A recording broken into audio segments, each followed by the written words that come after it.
Hey guys, it's Mrs. Han, 7th grade language arts teacher again. And so in this video, what I'm going to do is show you how to actually use the CRAAP test to take you through a couple different websites and to learn about how to apply it to those websites to see if they're valid, reliable sources that you could use for a school project. So remember, CRAAP stands for C, currency. Is this website up to date, or is it information that it needs to be up to date? Relevance, is it related to the topic or the answer is it answering a question that I need to answer for my project? A is authority. This is one of the most important ones. The source of my information. Is the author someone who's qualified to write on the topic? Do I know their credentials? And then the publisher.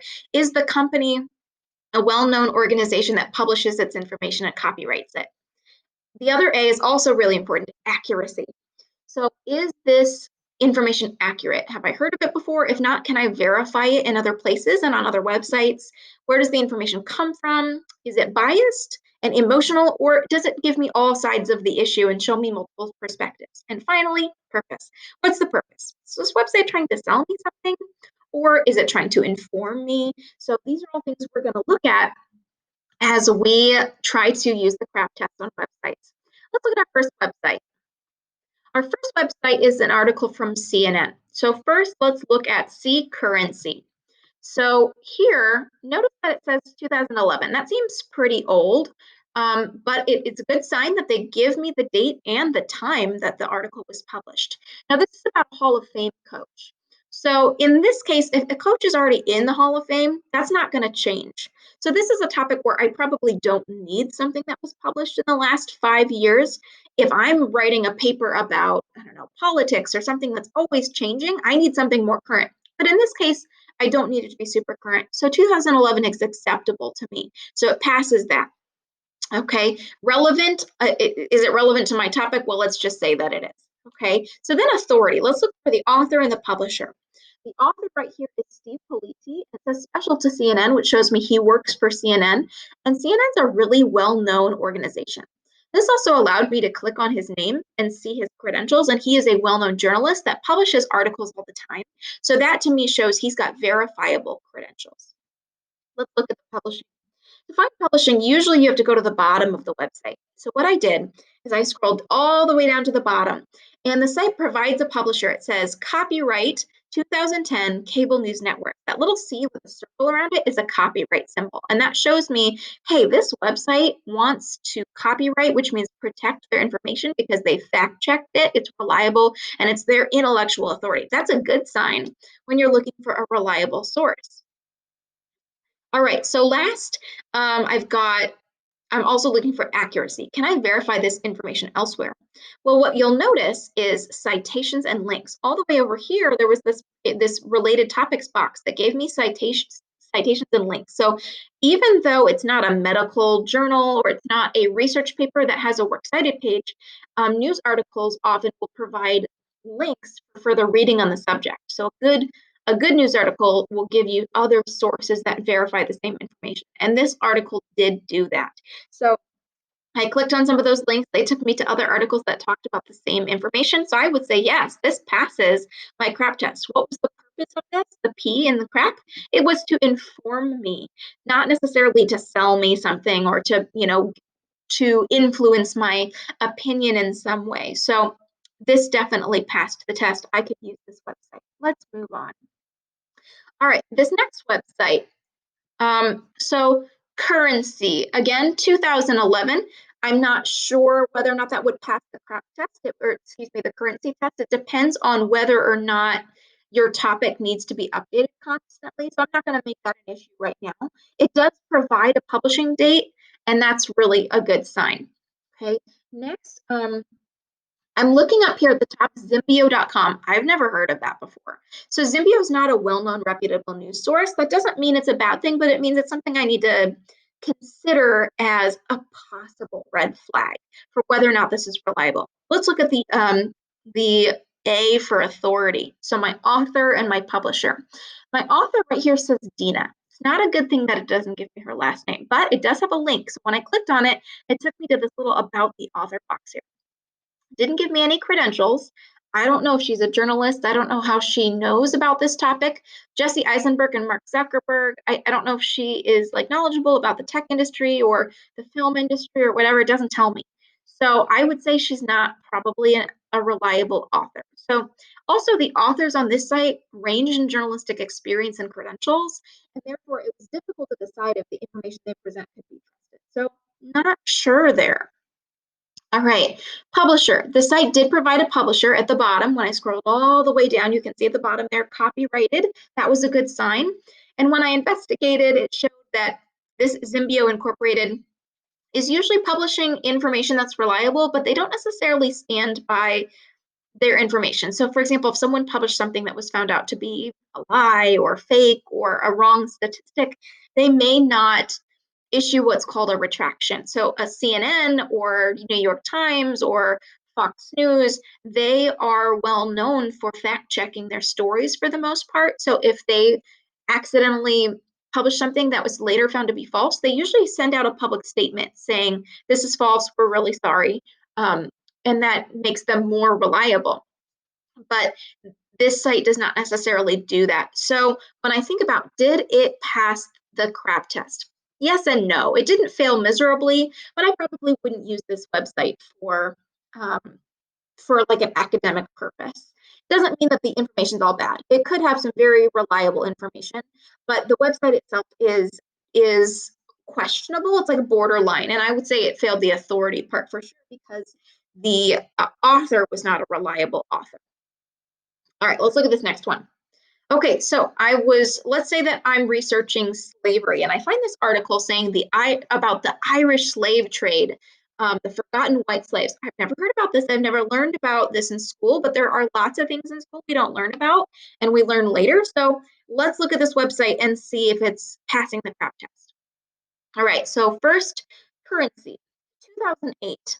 I would say this article does not appear to be current, but if it's about a historical event that hasn't really changed, that's not a big deal. So not current, but that may not matter for this purpose.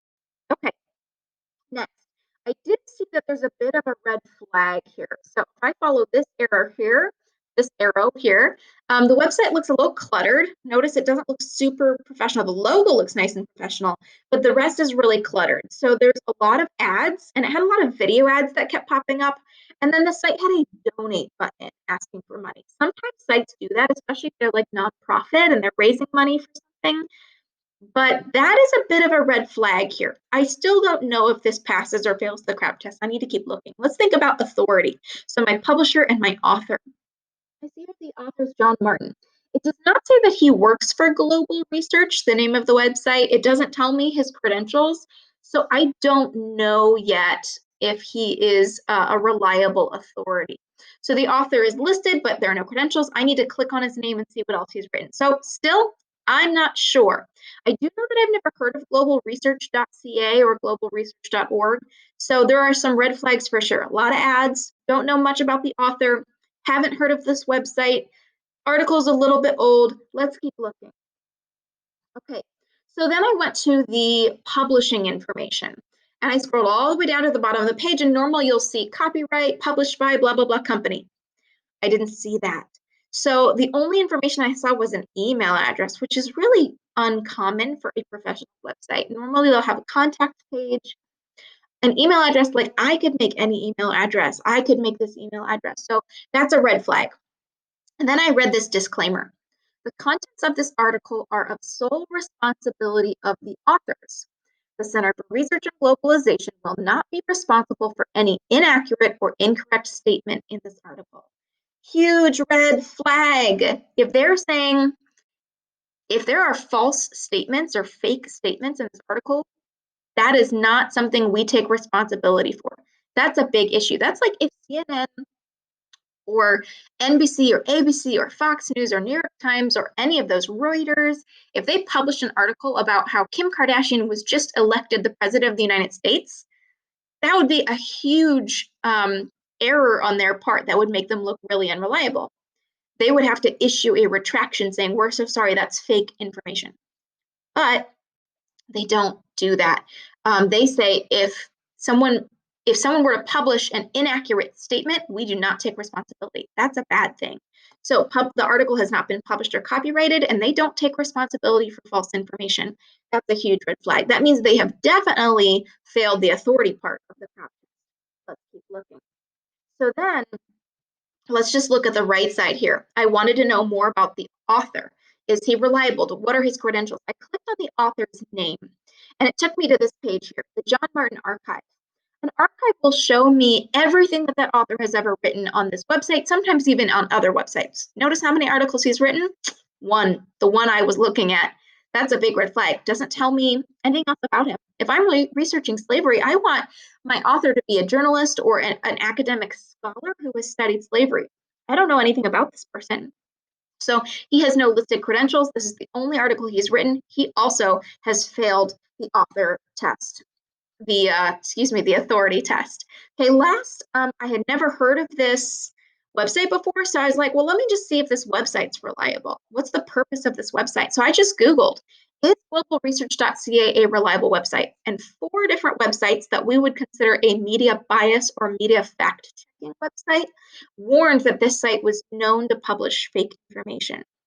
Not only that, a couple of them had descriptions. So I went down here to the bottom where it says conspiracy, okay? And there was this description I thought was really interesting. We rated global research a tinfoil hat conspiracy and strong pseudoscience website based on the promotion of unproven information, such as the dangers of vaccines and 9/11 as a false flag operation. So basically, this website has posted other fake news articles about how vaccines don't work or how 9/11 never really happened. Also a huge red flag. So it just failed the accuracy portion. Okay, last I wanted to know, well, maybe, let's say it's a website that isn't a professional website, but they're still trying to educate me about this historical event. Can I verify this information elsewhere? So what I did is I went on Google and I was looking for more information about the Irish slave trade since I didn't know anything about it. And what I found was 12 or 13 different websites that all debunked this as a myth that had been circulating online, a fake news story that had been kind of being shared online in lots of places. So fact check. Irish were indentured servants, not slaves. Debunking a myth that Irish were not slaves. Fact check. Irish slaves meme repeats a discredited article. And notice these are from reputable sources. USA Today, New York Times, Reuters. These are really well-known sources. So could I verify the information? No. Several reputable news sites reported about the myth of Irish slaves as a fake news story. So at the end of the day, this is a big fail for the CRAAP test.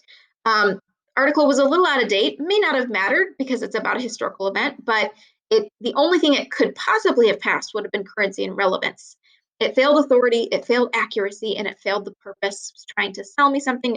It was publishing other articles on that same website that definitely had a bias that wanted to influence people's political beliefs. The information was not accurate. It had not been fact checked. The author was someone we'd never heard of who had no credentials. It was not published. The website itself was known to publish fake information. So that is why the CRAAP test is so powerful, because when there is actual fake news, it helps us stay away from those unreliable sources.